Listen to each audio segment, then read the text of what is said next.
안녕하세요. 안녕하세요. 네, 안녕하십니까. 반갑습니다. 대방열린고시학원에서 공중보건학 담당하고 있는 이승훈입니다. 우선 수업에 들어가기 앞서서 공중보건을 어떻게 공부할 것인가 하는 내용들 하고, 그 다음에 이 최신 출제 경향, 그 다음에 최근에 나오는 문제들은 어떤 유형으로 나오는지 요런 최근의 추세들을 좀 설명을 해드리고, 그 다음에 시험을 어떻게 대비해야 되는가, 우리 수업은 어떤 식으로 진행이 될 것인가 하는 것을 먼저 설명을 좀 해드리고 수업을 나가도록 할 것 같습니다. 우선은 교재가 바뀌었고요. 교재가 바뀌었는데 내용이 굉장히 많이 보강이 됐습니다. 그 전에 교재에도 부족한 것은 아니었으나 그래도 보충 자료가 자꾸 나가게 되고, 그 다음에 새로운 것들, 그 다음에 제가 계속적으로 모니터를 하면서 나오는 여러 가지 최신 경향의 문제들을 보니까 조금씩 보강이 되어가지고, 그래서 교재가 좀 많이 두꺼워졌는데, 그 부분은 조금 양해 말씀을 드리고, 우선 공중보건학은 어떤 과목이냐? 공중보건학은 우선 보건직, 보건진료직, 의료기술직, 좌우간에 이쪽 기술직 공무원들에 있어서는 필수 과목이고, 그리고 공중보건학은 굉장히 여러 가지 과목들을 다 폭넓게 망라하고 있는 그런 과목이어서 이쪽 부분을 전공하지 않으신 수험생들에게는 굉장히 어렵게 느껴질 수도 있고, 그리고 이과 쪽이라든지 아니면 공중보건학이라든지 보건학이라든지 역학 쪽을 전공하신 그런 수험생들이 있으시다면 굉장히 또 쉬울 수 있는, 그러나 시험을 보면 점수는 비슷하게 나올 수 있다는 거, 그게 아주 맹랑한 과목 중에 하나입니다. 첫 번째는 제가 말씀드릴 수 있는 것은 여러분들의 공중보건학의 만점을 위해서 부단한 노력을 멈추지 않겠다는 거. 여지껏도 그래 왔으나 앞으로도 계속, 이번 시즌에도 계속 공중보건학의 만점을 위해서 노력을 하겠다는 겁니다. 그래서 제가 약속드릴 수 있는 것은 최신 기출문제, 여지껏도 그래 왔으나 최신 기출문제를 가장 빠르고 가장 정확하게 여러분들에게, 국내에서는 저만큼 빠르고 정확하게 전달하는 선생은 없는 걸로 제가 알고 있습니다. 이거는 제가 자신하는 그런 부분들이고, 그 다음에 그거를 토대로 해서 가장 최근에 바뀌는 법령들, 그 다음에 시사적인 내용들, 얘가 이쪽에 반영이 되기도 하고 결국 다 일로 반영이 되는 그런 내용들이기 때문에 이런 부분들을 꼼꼼하게 따져가지고 여러분들에게 전달을 해드리도록 하겠습니다. 해서 이게 가장 첫 번째 약속드릴 부분이고, 두 번째는 실강이 끝나거나 동강이 끝나거나 또는 실강 중이나 동강 중에 만날 수도 없는데 무슨 학교처럼 무슨 계속 월화수 금토 있는 선생도 아니고 어떻게 인터랙티브하게 교감을 하면서 궁금한 점을 물어보고 할 것이냐 하는 그런 어떤 상호 교류적인 문제에 있어서 인터넷 카페를 통해 가지고 여러분들의 궁금증을 풀어드리고 있습니다. 계속 해왔었고요. 2013년 이후로 계속 하고 있고, 제가 일주일에 2번 이상은 꼭꼭 들어가서 답변을 달아드리고 있는 카페가 있습니다. 아시는 분들도 계시겠지만 교재에도 다 앞뒤로 인쇄가 되어 있지만 네이버 카페에 공중보건, 환경보건 스터디라고 한글로 치시면 교재에도 있는, 버리기가 아까워서 계속 가지고 있는 제 캐리커처가 대문에 나와 있는 카페가 있습니다. 딱 보면은 이놈이구나 아실 수 있는 그 카페에 들어오셔서 가입을 하시면 가입 즉시로 질문을 올릴 수가 있는데, 공지사항 정도 한번 읽어보시고 그 다음에 질문방 거기다가 질문을 올려주시면, 저도 이렇게 제가 카페 관리를 열심히 할 줄은 몰랐는데, 보통 인터넷 카페들을 보시면은 거창하게 메뉴도 많이 해놓고 자료도 되게 많은 것 같은데 죽어 있거나 상호 교류가 제대로 잘 안 되거나 하는 그런 카페들이 태반인데 반해서 제가 운영하는 이 카페는 제가 수시로 들어가서 보고 그리고 정답을 달아드리고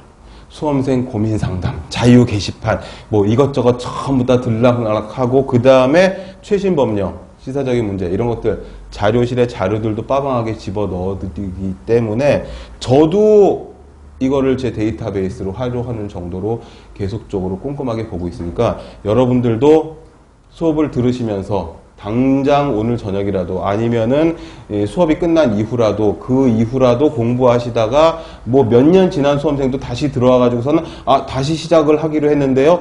계속 저기를 하시네요. 기억하실란가요? 하면서 두두두두두두 질문을 올리고 하면은 또 반갑게 답변을 달아드리고 하니까 없어지는 부분이 아니기 때문에 끝나는 그런 한시적인 카페가 아니기 때문에 그런 게시판이 아니기 때문에 여러분들이 지속적으로 이용을 해주시면 굉장히 도움이 아마 되실 겁니다.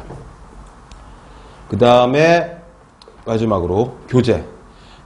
교재 컬러는 제가 선택을 했는데요. 명시성이 가장 좋은 눈에 딱 띄는 컬러가 딱 그거죠. 바리케이트 컬러. 바리케이트 컬러가 블랙 앤 옐로우가 가장 눈에 잘 띄는 명시성이 좋은 컬러니까 배색은 제가 선택을 했고 자 교재로 들어가서 목차 부분을 보시겠습니다. 세 번째로 말씀드리는 부분이 이제 출제 경향입니다. 출제 경향. 그 다음에 수업 방식. 어떻게 공부를 해야 될 것이냐. 목차를 보시면 챕터 1부터 15까지 나와 있습니다. 각 챕터당 한 문제. 그럼 15문제잖아요. 각 챕터당 한 문제. 거기에 2장에서 서너 문제. 그 다음에 4장에서 서너 문제. 그러면은 1장부터 15장까지 빠지는 챕터가 가끔 있느냐? 가끔 있습니다. 15챕터에 집합소 위생이 들락날락하고 그 다음에 챕터 12에 정신보건이 들락날락합니다. 한 3번 정도 시험 보면은 한 번 정도 나올까 말까 하는 그 정도 수준입니다. 사실은 1년 내내 안 나오다가 최근 시험에 정신보건 문제가 한번 나와가지고 가물에 콩 났네 이런 심정이 들 정도로 있었고 나머지 것들은 한두 문제씩 굉장히 골고루 출제가 되고 있습니다. 그러니 챕터별, 과목별 난이도랄까 챕터별 중요도랄까 이런 것들은 거의 동일하다고 보시면 되시고 그 다음에 챕터 2에는 환경보건하고 챕터 4에 역학과 감염병 굉장히 중요하고 요 두 챕터가 거의 한 40%, 45% 정도 출제 비율을 가늠한다라고 생각을 하시면은 틀리지 않습니다. 그러니까 출제 경향은 골고루 출제가 됩니다. 전 챕터에도 골고루 출제가 되고 그리고 챕터 2하고 챕터 4는 굉장히 더 중요한 게 아니라 내용이 많아요. 볼륨도 우리 책에서 가장 볼륨이 두꺼운 부분이기 때문에 난이도는 다 비슷하다. 출제 경향은 비슷하다. 그 다음에 난이도 같은 경우가 중요한데 난이도는 예전 문제들 보면 굉장히 쉬운 문제들이 많았습니다. 문제도 짧고 그래가지고 문제 한 줄에 그 보기 5개가 전부 다 한 단어로 되어 있는 그런 문제들이 많았는데 최근 문제들을 보시면 저희 챕터 책의 교재 보시면 교재 끝에 그 적중 예상 문제 앞에 기출 문제들이 쭉 나와 있는데 최근 문제들 보시면 문제 자체가 막 3줄 이상 보기도 한 줄을 꽉 채우거나 두 줄에 가까운 그런 긴 보기들 이거 다 뭐냐 하면 수험생들의 시간을 잡아먹는 그런 긴 문제들 이런 식으로 자꾸 바뀌고 있고 그리고 여지껏은 다들 중요하다고 생각했던 것들 이게 이 챕터에선 제일 중요해 이게 요 단락에선 제일 중요해 이런 것들만 공부하면은 거의 90점 이상 맞을 수 있었는데 경쟁률이 치열해지고 자리는 한정적이고 하다 보니 이제는 숨어있는 내용들 그리고 교재 보시다 보면은 중요한 거 위아래로 조금 덜 중요한 그런 용어들이나 내용들을 콕 집어가지고 문제에 내는 경우 최신 바뀐 법령이나 시사적인 내용들 알고 있는지 모르고 있는지 용어가 바뀐 거 알고 있는지 모르고 있는지 그리고 챕터를 보시면은 목차 보시면 환경의 식품의 영양의 소독 곤충학, 해충학이죠. 거기다 모자보건의 통계의 인구의 사회보장의 각 전공들이 다 망라가 되어 있는데 이쪽에서 어쩔 때는 굉장히 어려운 전공자 수준의 문제들이 나오기도 한다라는 거. 깜짝 놀라는 그런 문제가 한 문제 정도 출제가 될 수 있다라는 거. 그걸로 변별력을 주려고 하는 것 같은 의도가 보인다는 거. 이런 부분들이 있기 때문에 어느 한 페이지 내용의 어느 한 줄을 소홀히 할 수 없는 그런 부분이 되어버렸습니다. 공중보건학이. 그러나 전체적인 내용의 이해는 절대 어렵지 않은 게 공중보건학이라는 학문이기 때문에 공중보건학은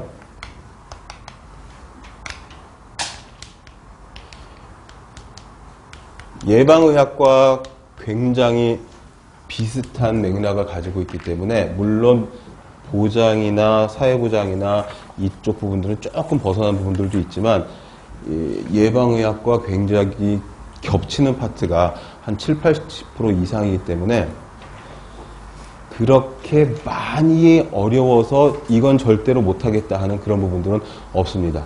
그러니까 다시 말씀드려서 챕터가 넓고 여러 전공들이 다 들어가 있고 그 다음에 간혹가다 디테일한 문제가 나오고 근데 어떻게 만점을 보장하냐며 표정들이 갑자기 막 어두워지시는데 여기서는 전체적으로 쫙 보이거든요. 그래가지고 막 좋아했다가 팍 어두워지시고 막 하는데 문제 없습니다. 이 교재를 같이 보시면 제가 2013년 이후로 계속적으로 교재를 업데이트하면서 계속적으로 제가 기출문제들을 모니터링을 하면서 그리고 최근 법령과 시사적인 문제와 뉴스와 이런 것들을 전부 다 보건복지부, 질병관리본부, 식약처, 법제처 가장 중요한 관청들을 계속적으로 모니터링을 하면서 기출문제들을 본 결과 제 교재에서 빠져나가는 문제는 거의 없었습니다.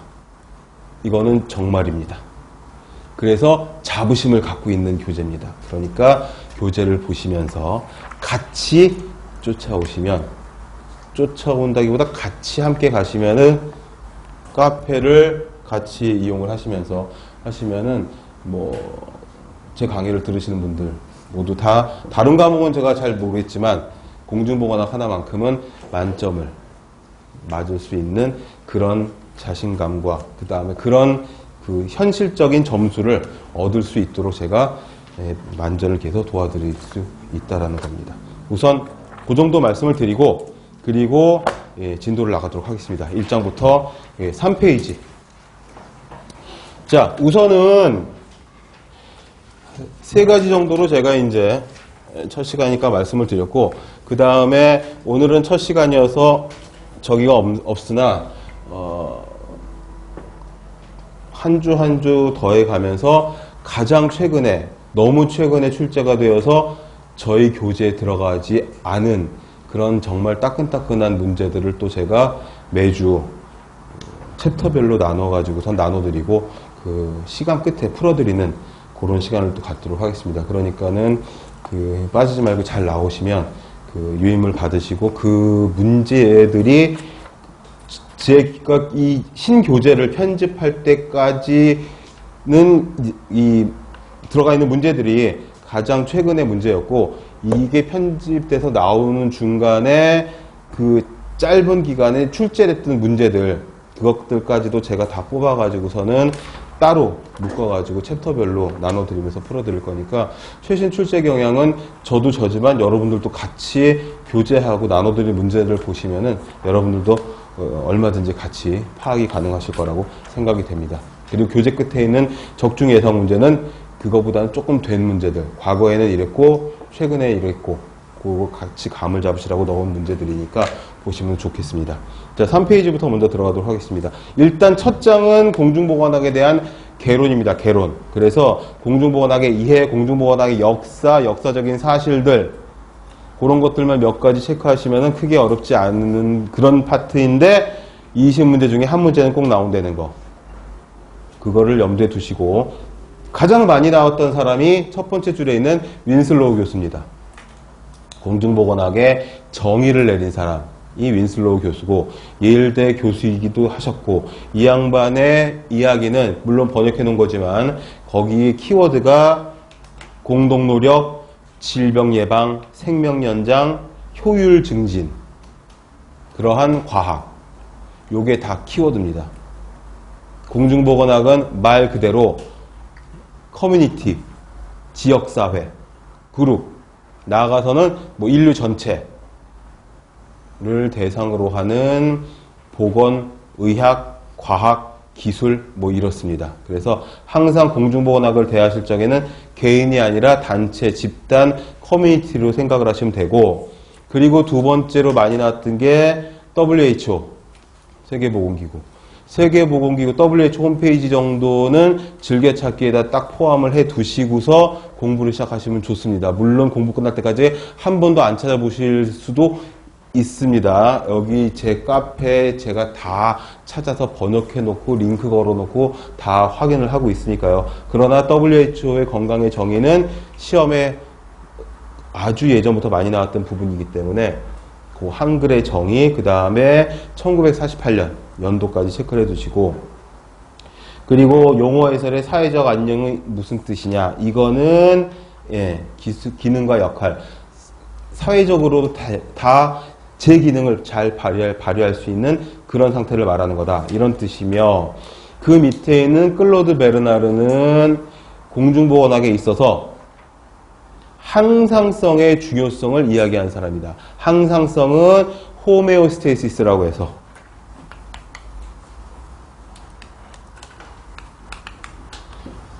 심장 박동, 체온 유지, 혈당 조절, 혈압 유지, 이런 것들이 전부 다 항상성에 속하는 것이죠. 그 정상 범위 안에 들어가려고 하는 인체의 자율적인 노력, 이런 것들 해서 외부 환경의 변동에 따라서 사람의 인체가 항상성을 유지하려고 하는 게 바로 건강이다 라고 이야기를 했습니다. 당연하죠. 그래서 체온이 너무 올라가거나 너무 떨어지거나 혈압이나 혈당이 차이가 난다거나 이러면 안 되는 거니까 해서 항상성의 도표가 밑에 나와 있는데, 거기 보시면은 출생이 0이고 플러스 1 플러스 2로 가면서 항상성을 유지하는 영역 많이 올라갈수록 건강한 영역이고, 0에 가까우면은 명맥만 유지하는 거고, 마이너스로 가면은 이제 아프고 돌아가시고 뭐 이러는 개념이다 라는 도표이고, 많이 어려운 내용 아니고 크게 외우실 필요 없는 내용이고, 다음 페이지에 가서 보시면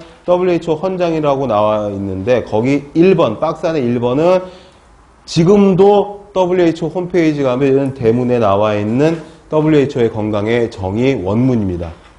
제가 대학교 1학년 때 공중보건학 처음 배울 적에는 중간고사 끝 문제가 이거였었어요. 항상 교수님이 요거를 갖다가 원문으로 쓰면은 점수를 더 주겠다, 원어로 못 외우면 한글로 쓰면은 기본 점수는 주겠다, 뭐 이런 식으로 문제를 내셨었는데, 여러분들은 한 번도 안 외워보신 모양이죠. 그래가지고 이걸 막 맨날 애들이 줄줄줄 외우느라고 고생을 되게 했었는데, 원문이고, 그 밑에 보시면 50주년, 그러니까 48년에 만들고 98년 50주년에 건강의 현대적 정의를 WHO에서 발표를 했는데, 거기 영적 복지라는 스피리추얼 헬스라는 말이 첨가가 됐어요. 추가가 됐죠. 그래가지고 WHO의 건강의 정의가 바뀌었느냐 안 바뀌었느냐 이런 그 논란이 살짝 있었는데, 건강의 정의는 1번입니다. 그대로, 예나 지금이나 그대로이고, 영적 복지라는 언급을 잠깐 한 것이 창립 50주년이 되어서 이런 이야기가 있었다, 그렇게 이해를 하시면 되겠고, 그리고 가끔 시험에 나왔던 부분이 이겁니다. 세계보건기구에서 WHO에서 매년 연도별로 전 세계적으로 가장 필요한 게 무엇인지를 생각을 해서 공식 슬로건을 발표를 하는데, 2013년부터 2017년까지, 2018년 건 아직 안 나왔죠. 2017년 것까지의 연도별 공식 슬로건을 적어놨습니다. 이게 시험에 나온 적이 있었어요. 연도별 공식 슬로건에 연결이 맞는 걸 고르시오 해가지고, 2017년은 우울증, 디프레션, 그래서 이야기합시다. 이 렛츠톡 뭐 이런 것들은 전부 다 홈페이지에서 그대로 긁어온 겁니다. 그러니까 우울증 관리 뭐 이런 식으로 보시면 되겠죠. 한글로 번역을 하자면, 2016년은 당뇨 퇴치, with diabetes. 그 다음에 2015년은 식품위생, 2014년은 벡터본 디지즈니까 감염병 관리 뭐 이런 식으로 이해를 하시면 되겠죠. 그 다음에 2013년은 혈압을 컨트롤 유어 블러드 프레셔, 그래서 너의 혈압을 컨트롤해라, 뭐 이런 식으로 이해를 하시면 되겠습니다. 요거를 2017년까지 최근 것까지 집어넣어놨으니까는 외우시면은 도움이 되실 겁니다. WHO에서 그 해, 각 해마다 전 세계적으로 봤을 적에 가장 그 중점을 두어서 추구해야 될 사업, 이런 것들을 적어 놓은 것이니까. 그리고 건강의 주요 결정에 이 부분도 시험에 나오는 그런 부분들이어서, 아까도 말씀드렸지만 제 교재에서 빠져나가는 문제가 여지껏 없었다라는 말은 뭐냐 하면 한 줄 한 줄이 전부 다 출제가 되었던 부분이고 또는 반복 출제되는 그런 부분들이라는 그런 내용입니다. 이 건강의 주요 결정 요인도 여러 번 출제가 됐었던 내용들입니다. 제가 여기서 여러 번이라고 하는 것은 최근 10년, 최근 20년 그 이상까지를 통틀어 가지고 말씀드리는 거고, 가끔 가다가 요게 아주 최근에 핫하게 자주 나왔었어요. 1년에 두세 번 나왔었어요. 이런 식으로 말씀드리는 부분들이 있거든요. 최근 출제 경향에서는 이 정도로 많이 나왔어요. 작년 한 해 동안 시험을 5번, 6번을 쭉 보니까 한 3번 정도 나왔어요. 굉장히 중요해요. 올해 또 나올지 모르겠어요. 아니면 작년에 너무 많이 나왔으니까 올해는 좀 쉴라나요? 이게 지금 이게 파동이 있거든요. 그런 부분들 이제 이야기를 해드릴 건데, 건강의 주요 결정 요인은 한 10년, 20년을 통틀어서 꾸준하게 가끔 나왔던 그런 부분들입니다. 그러니까 최근에는 비록 출제 비율이 적을망정 한 20년을 통틀어서 보면 저한테 20년, 한 30년 전 문제집까지도 쭉 공중보건학 문제집이 있어요. 교재들하고. 그래가지고 개정판 내지는 공중보건학 문제만 쫙 모아놓은 거, 이런 것들을 전부 다 사가지고서는 책꽂이에 꼽아놓고 흐뭇해하면서, 그러면서 이 개정을 할 시기가 되거나 아니면은 시험 기출문제들을 보고서는 이런 문제 어디서 본 것 같은데 하고 찾아보면은 그 안에 문제들이 다 들어있어요. 그러니까 무슨 소리냐면 이 역시 문제은행식으로 뽑아내는 그런 문제들이어서 제가 가지고 있는 책꽂이에 이만큼 한 2칸 정도 쌓여있는 공중보건학 교재와 문제집에 있는 문제들이 골고루 출제가 되고 있다는 거죠. 그 부분도 이제 수업을 하면서 말씀을 드리도록 하겠습니다. 우선 가장 중요한 것은 뭐냐 하면 동시원의 한 가운데에 있는 연령이나 성, 이겁니다. 이거를 벗어나는 건강의 결정 요인은 사실 없다라는 거죠. 연령과 성, 그 다음이 라이프 스타일, 생활 습관병이라고 하죠. 요즘에는 감염성 질환보다, 그러니까 옮을 수 있는 병원체에 의한 그런 감염성 질환보다 비감염성 질환의 중요성이 더 크게 대두되는 요즘, 개인의 라이프 스타일, 그쵸? 내려가는 것도 굳이 엘리베이터를 타야 된다거나, 가까운 거리도 차를 타고 가야 된다거나, 휴일에는 앉아있지도 않고 계속 옆으로 누워있다거나, 그쵸, 이제 추석 연휴가 열흘인데, 우와, 우리는 뭐, 어떻게 해외여행을 가겠어요? 무슨 뭐, 저기를 하겠어요? 집에 있어야지, 공부해야지. 라고 지금 생각은 하지만, 그쵸, 옆으로 누워가지고 리모컨 한 손에 반대쪽에는 스마트폰 딱 들고서는 뒹굴뒹굴 하다가 TV를, 채널을 바꿔야 되겠는데, 이런 세상에 리모컨이 없는 거죠. 이 누워서 또 찾으면 굉장히 안 찾으잖아요. 그래서 막 뒤지는데 절대 안 나오는 거야. 그래서 딱 일어나면 이런 세상에 옆구리에 눌려있거나 뭐 이런 거. 근데 난 감각이 없었다는 거. 뭐 이런 거. 그게 굉장히 우울한 거죠. 그게 이제 그 생활 습관, 라이프 스타일. 그 다음에 이제 지역의 네트워크, 노동 환경 쭉 해가지고 점점 벌어지는데, 가장 중요한 거, 시험에 잘 나왔습니다. 연령별, 연령, 성, 제도적인 요인. 그 다음에 이제 공중보건의 목적으로 가겠습니다. 목적은 윈슬로우의 공중보건의 목적과 다르지 않아서 이걸 그대로 쓰면 됩니다. 그 다음에 옆에 페이지에 보시면 공중보건은 어떻게 실행할 거냐? 지역사회. 지역사회의 공동노력. 그래서 공중보건에 다니는 개인이 아닌 지역사회. 이게 모든 공중보건의 시작은 다 지역사회. 무조건 커뮤니티. 이것만 아시면 되겠고, 그 두 번째 줄에도 커뮤니티라고 되어 있고, 그 다음에 공중보건의 대상 역시 전 국민. 똑같은 얘기입니다. 그 다음에 앤더슨의 공중보건 행정수단, 이게 자주 나와요. 이거 최근에도 나왔어요. 그리고 13, 14, 15, 16, 17 계속 나오고 있는 이거, 공중보건 사업을 하기 위한 3대 요소. 공중보건은 사업을 통해서 이 향상을 시켜야 되는 거죠. 커뮤니티의 전체 다가 잘 살아야 되니까. 우리 집은 잘 사는데 저쪽 집은 못 살고, 저쪽 집은 뭐 습하고 물이 새고 막 이래가지고서는 힘들고 못 살고, 푸세식 화장실에서 막 저기 우물물을 막 지하수, 근데 우리는 수돗물을 먹고 막 이러면 안 되니까 어떻게 해야 되냐 하면은 첫 번째는 행정이 필요하고, 그 다음에 두 번째는 교육이 필요하고, 교육이 거기 동그라미 2번 옆에 보시면 가장 효과적인, 이게 시험에 앤더슨의 공중보건 행정수단이, 공중보건 사업수단이 세 가지가 있는데, 그 중에 가장 효과적인 게 뭐냐? 교육이다, 교육. 효과적이고 저렴하기도 하고, 행동의 변화를 유발할 수가 있고, 교육의 목적은 행동의 변화를 추구하는 거잖아요. 교육을 통해서 건강 행동을, 손 씻기를 잘하면, 메르스 때 얼마나 난리 났었어요. 그죠? 지금 골목마다 모퉁이만 돌았으면 이게 찍찍 눌러서 쓰는 손소독기가 다 붙어 있었고, 요즘은 눌러도 하나도 안 나오는데, 이제 메르스가 없어졌으니까 이제 요즘은 다 안 나오죠? 근데 예전에 다 붙어 있었잖아요. 그거 사람들 다 차고 다니고, 막 가방에 붙이고 다니고, 뭐 조그맣게 막 하고, 막 마스크를 쓰고, 막 메르스가 창궐했을 적에, 국어 시험 보러 갔을 적에 앞에서 마스크 나눠줬었어요. 모르시는구나. 마스크 쓰고 들어가서 시험 봤어요. 그래갖고 재밌었어요. 아니 뭐 재밌었다기보다 아무튼 그 마스크를 마스크 나눠주고 마스크 쓰고 들어가게 하고, 그 메르스 때 시험을 시행하냐 못하냐 그래가지고 막 말이 많았었다고요. 그래서 시험을 연기하자 아니다 막 난리가 났었는데 마스크를 나눠줬고, 그래서 교육이 가장, 그 다음에 파급 효과도 크고, 그 다음에 이제 법규, 후진국일수록 강력한 법규에 의해서 공중보건 사업을 행정을 해야 된다, 이겁니다. 그래서 세 가지 외워두시고, 그 중에서 가장 효과적이고 저렴하고 파급효과 큰 거는 교육이다.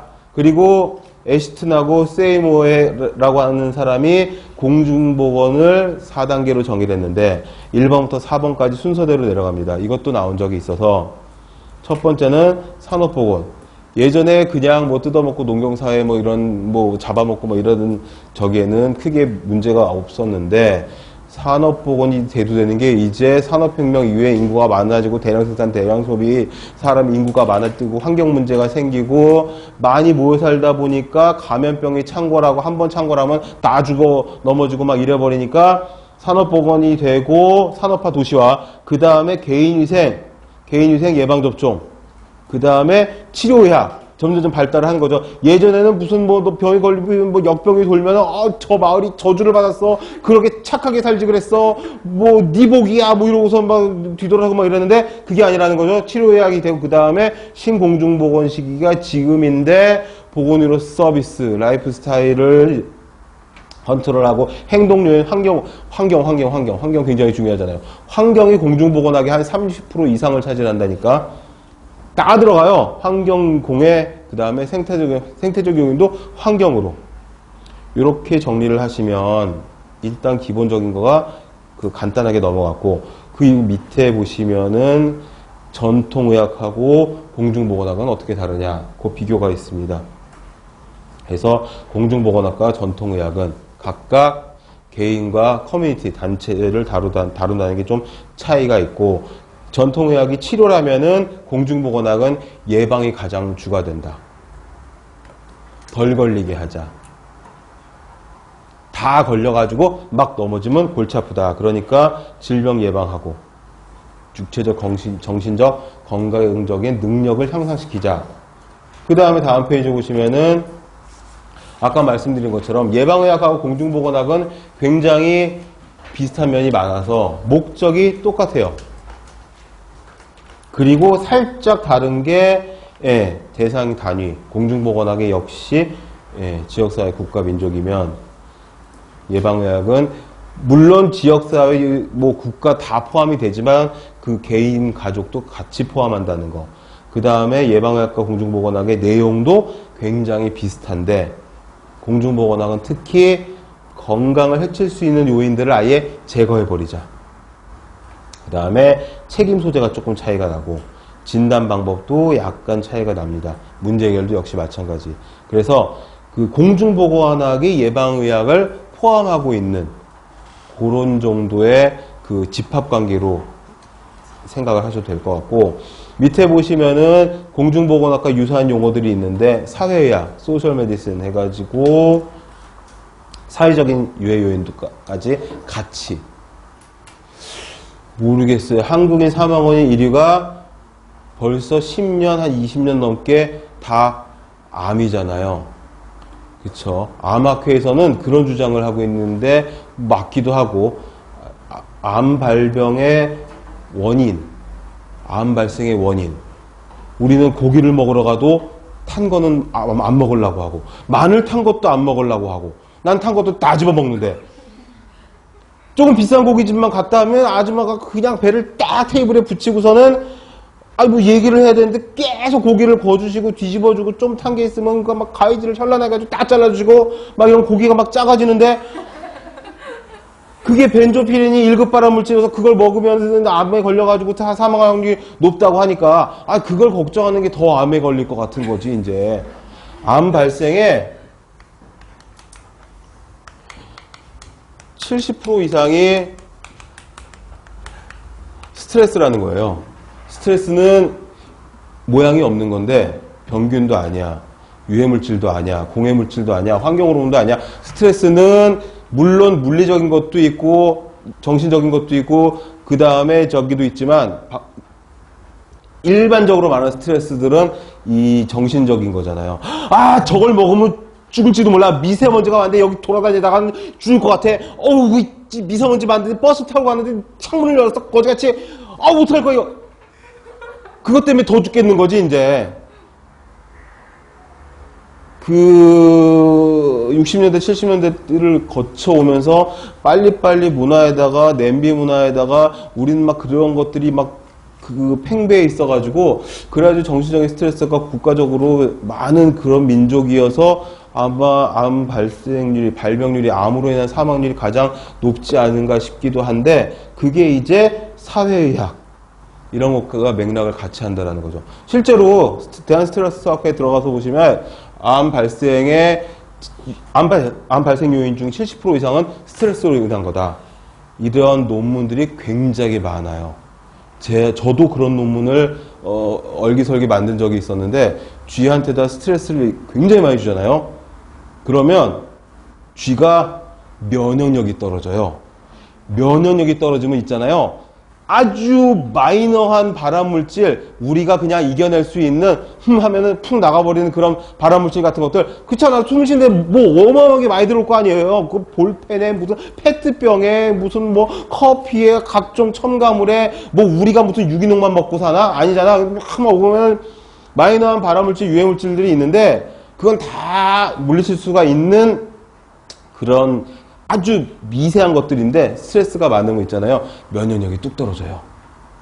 제가 실험을 해보니까 스트레스로 인해서 그 면역의 지수, 이게 한 20% 이상 떨어지더라고. 그러면은 작은 아주 깨알 만한 누구나 다 이겨낼 수 있는 그런 유해물질이 들어와서 그게 막 종양으로 크는 거지 이제.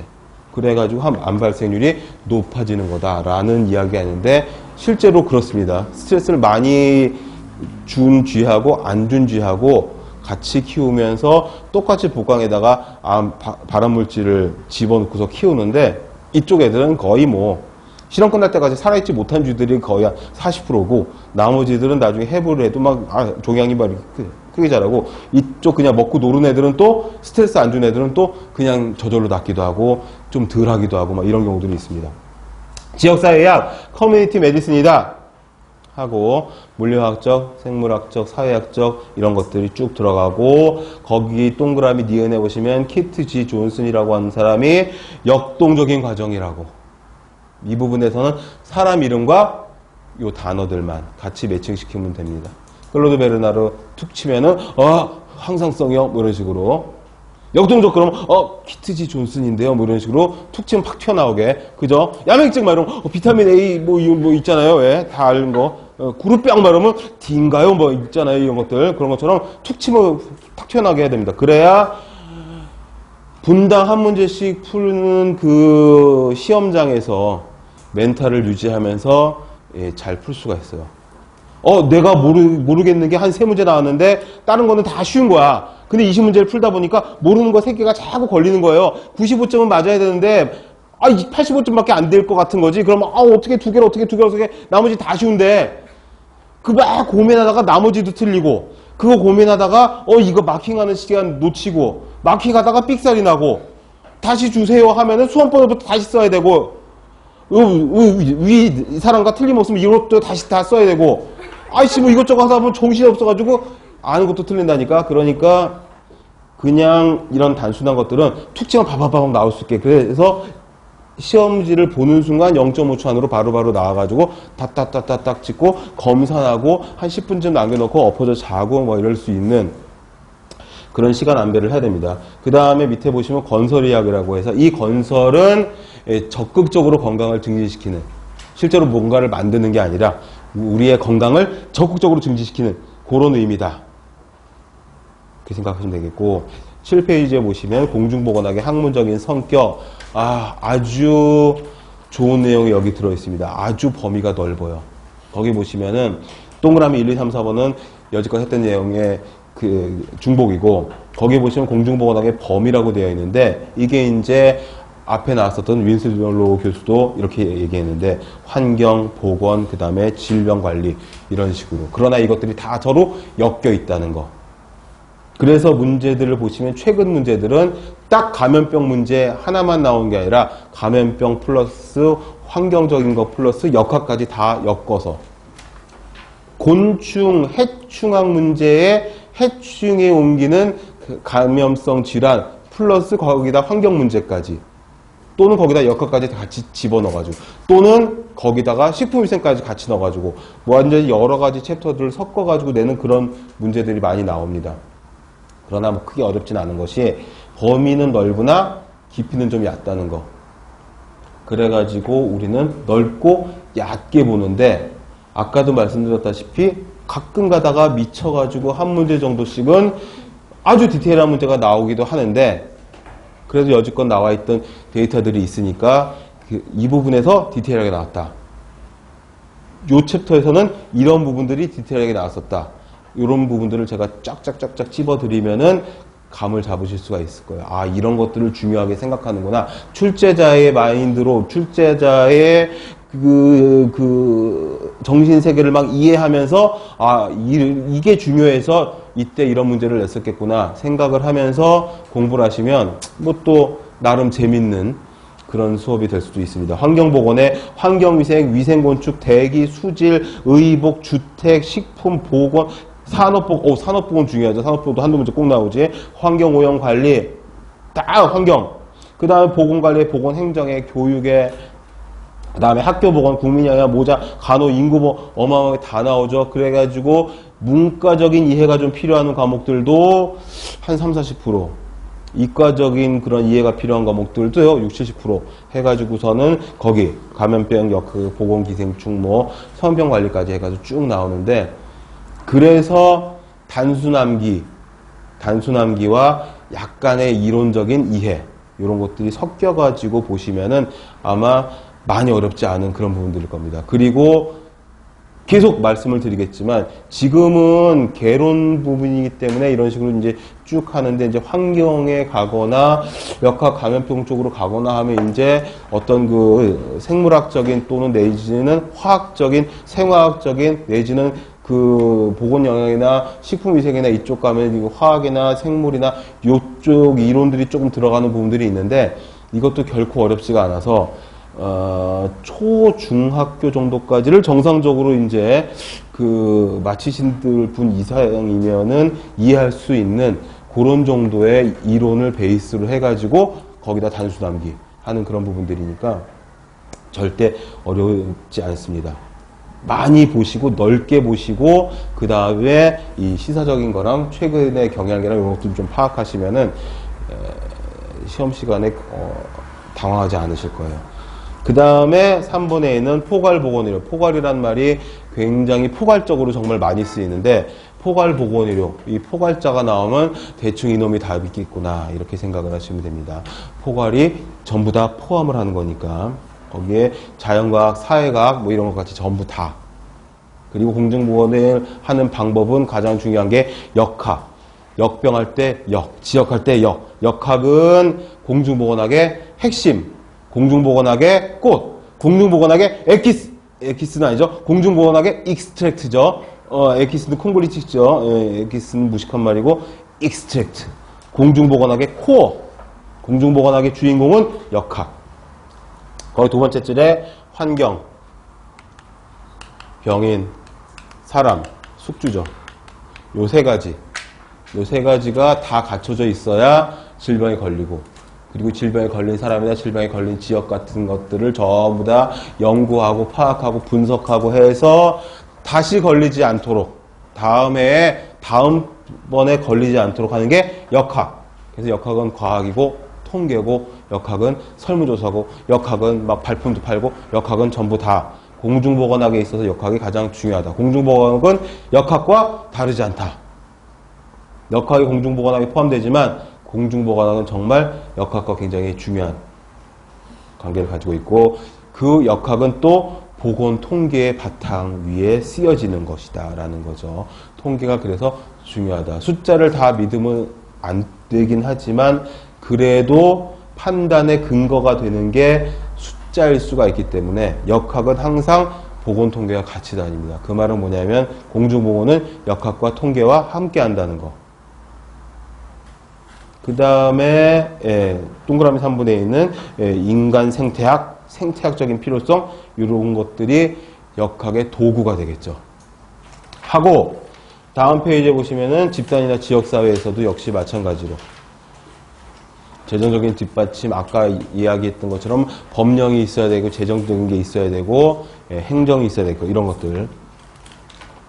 여기까지가 이제 거의 서론이고, 그 밑에 있는 건강의 수준과 예방대책이 이 개론 챕터 1 중에서 거의 본론에 해당하는 내용입니다. 건강의 개념은 정적인 개념에서 동적인 개념으로 바뀌었고, 그리고 질병을 예방하는 예방의 수준, 그 밑에 표가 있는데 레벨, 리벨 뭐 어떻게 읽어도 상관없는데 레벨 앤 클락의 질병 예방의 3단계. 이게 최근 5년, 6년 사이에 시험에 아주 잘 나오는, 이건 뭐 거의 2013년, 14년에는요, 시험만 보러 갔다 하면은 나왔었던 거였고, 최근에는 1년에 한두 번 정도 출제가 되는, 그러니까 8페이지의 내용은 한 글자도 빼놓지 않고 그대로 다 외워두시면은 절대 후회할 일이 없다라는 거. 그쵸. 시험을 보러 갔는데, 있었어. 1장에 있잖아. 왼쪽 페이지에 있었는데, 밑에 표 있고 말이야. 어디 있는지 아는데, 분명히 어디 있는지 아는데, 기억은 안 나는 거지. 그 표 내용이 뭐였지? 세 칸으로 나눠져 있었는데, 뭐 이러면서 기억은 안 나는 거죠. 그러니까 지금 시간 있을 적에 빡 봐두시는 거죠. 기억이 안 나면 또 보고, 안 나면 또 보고, 안 나면 또 보고. 책이 무거워서 못 가고 다니겠으면은, 이거 우리 카페에 다 있어요. 네이버 앱 따위는 깔지 않아요, 저는. 그런데 그냥 그 인터넷 들어가가지고 검색만 해도 이 표가 그대로 다 올려져 있어요. 그러니까 계속적으로 반복해서 보시면서 표를 눈 속에 집어 넣으셔야 됩니다. 이거 한 번 보고 외운 사람이 어디 있겠어. 그럼 우리가 여기서 만날 일이 없는 거죠. 그렇죠. 한 번 보고 외울 것 같으면 저기 한데, 이거를 기억이 안 나면 계속 봐야 되는 거죠. 이거는 뭐 다음 페이지에 있는 12, 13에 있는 긴 표가 있거든요. 공중보건의 역사적 발달 과정. 이거 어떡할 거야. 근데 자꾸 보면은 외워진다는 거죠. 뭐 한 번, 뭐 10번 봐가지고 외워지겠냐고. 10번 봐서 외워도 대단한 것 같은데. 그쵸. 한 100번 정도 봐야 뭐 이렇게 될라나. 아무튼 자꾸 보는 거죠. 자꾸 볼 수밖에 없는 거죠. 그리고 이 표도 역시 우리 카페 질문방에 질문을 올리면 그 밑에 답변에다가 제가 링크 걸 거는 링크 걸고 이렇게 원본을 갖다가 필요하면 다 집어넣고 그래서 저 스스로도 데이터베이스로 쓴다는 게 무슨 소리냐면 저도 찾아보면서 거기서 제가 올렸던 답변을 보면서 다른 사람의 답변에다가 써먹기도 하고 하니까는 책이 무거워서 못 들고 다니겠으면은 스마트폰으로 계속 보시면은 똑같은 표가 나옵니다. 우선 레베렌 클락의 질병의 예방 수준 3단계는 되게 중요하고 표를 보시면 표부터 먼저 볼게요. 구분이 병에 걸리기 전과 병에 걸린 후 크게 두 가지로 나뉘는데 병에 걸리기 전을 1차 예방이라고 하고 병에 걸린 후를 2차, 3차로 구분을 해놨습니다. 그리고 1차 예방은 병에 걸리기 전이니까 병에 걸리지 않기 위해서 건강 증진. 그 다음에 특수 예방. 여기서 말하는 특수 예방 같은 것들은 이제 예방 접종 같은 것들을 말하는 거예요. 병에 걸린 다음에는 어떻게 되느냐? 2차 예방에서 거기 첫 칸에 있는 조기 발견, 조기 치료. 조기 발견, 조기 치료, 조기 진단, 조기 치료, 발견이나 진단이나 치료나 이런 말 나오면 무조건 2차 예방. 되게 자주 나와요. 아무튼 어떻게 해서든지 간에 문제를 막 바꿔가지고 앞뒤를 바꾸건 좌우를 바꾸건 아무튼 보기를 바꾸건 용어를 바꾸건 심지어는 레벨 앤 클락이라고 모든 수험서에 다 나와 있는데 올해였나요? 클락 앤 레벨 뭐 이렇게도 나오고 장난쳐 지금? 뭐 에브리바디나 에브리보디나 뭐 똑같지 뭐 클락 앤 레벨에 뭐 이런 식으로 나오기도 하고 하니까는 또 레벨 앤 클락을 영문으로 쓰기도 하고 한글로 쓰기도 하고 그것도 발음을 또 다르게 해서 어떻게 해서든지 간에 수험생들을 좀 정신없게 해가지고서는 변별력을 줘야 이 선발을 할 거니까 사람 이름을 바꿔서 내기도 하고 용어를 바꿔서 내기도 하니까 꼼꼼하게 잘 보시고 그런 거에 넘어가지 않도록 하는 게 중요하다 이거죠. 우선은 그래서 1차 예방은 병에 걸리기 전 그것도 두 파트로 나눠서 비병원, 무병기 아예 없는 거야. 그리고 1차 예방의 두 번째 단계는 뭐냐면 초기 병원성기 또는 전병기. 여기서 전병기는 병 전이란 말. 병이 오기 전. 그 다음에 2차 예방도 두 칸으로 나뉘는데 불현성과 발현성입니다. 불현성은 증상이 나타나지 않는다는 거죠, 지금. 증상이 없는 거야. 지금 잠복기. 그래서 그거를 한자로는 증병기. 병이 증가하고 있다는 그런 뜻이죠. 그다음에 발현성기는 진병기. 진짜 병을 앓고 있는 거야, 이제. 발현성은 콧물이 나고 열이 올라가고 막 기침이 나고 막 이런 거죠. 불현성기는 증상은 없으나 병이 있는 그 병균이 증가하고 있는 상태고 3차 예방은 끝난 거예요. 그래서 회복. 여기서 정병기는 잦아들고 있다. 정리되고 있다. 그 정병기입니다.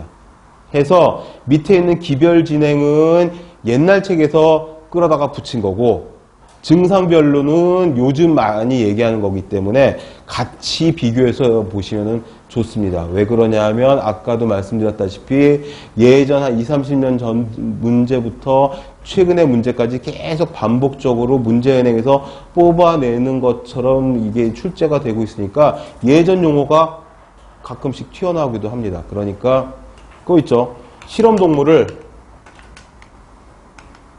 옛날 책에 보면 공시동물이라고 표현을 했다니까. 요즘 온도계라고 하지만 옛날 책에는 한란계라고 하잖아. 한란계. 서모메터를. 그거 어떻게 할 거야?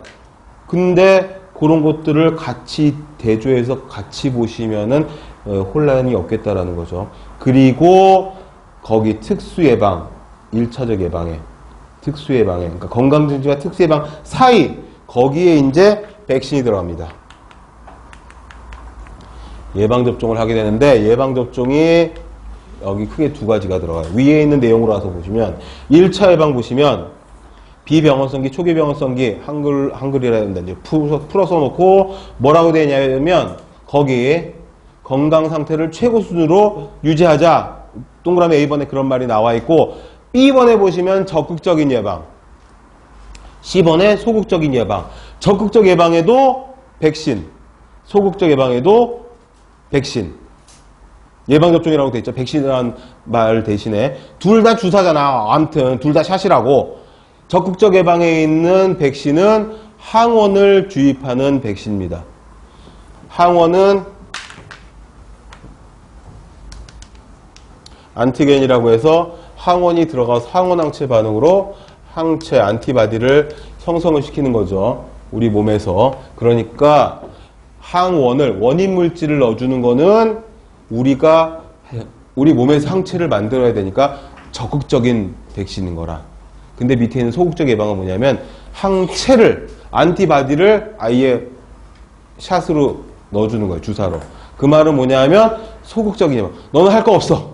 내가 항체를 한 방에 넣어줄게. 너는 그냥 받기만 하셔. 이게 소극적 예방에 들어간다 라고 보시면 됩니다.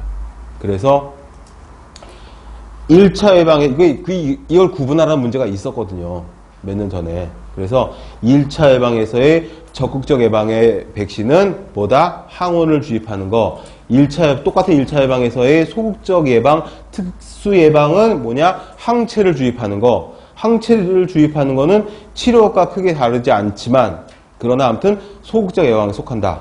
이렇게 기억을 하시면 되겠습니다.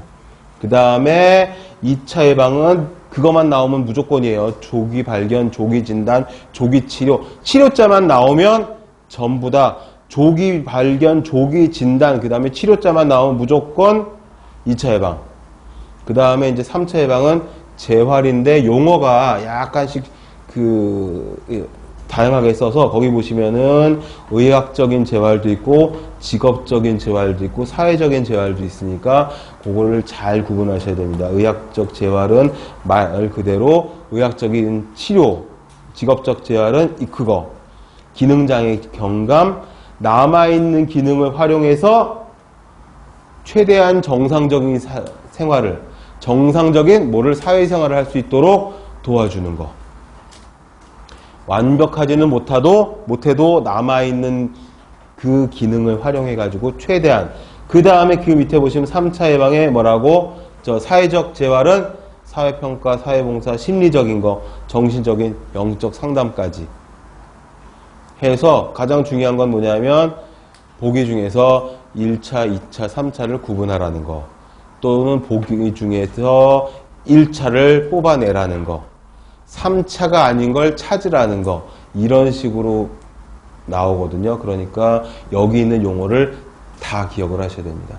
말 한 글자를 바꿔가지고 아주 헷갈리고 혼란스럽게 해가지고 내는 문제들이 꽤 있습니다. 물론 그 문제들은 전부 다 뒤에 기출문제에 있으니까 또 보시면서 하시면 되겠고, 일단 여기서 쉬었다가 다음 시간에 9페이지부터 붙여서 진도를 나가도록 하겠습니다. 잠시 쉬었다 오겠습니다.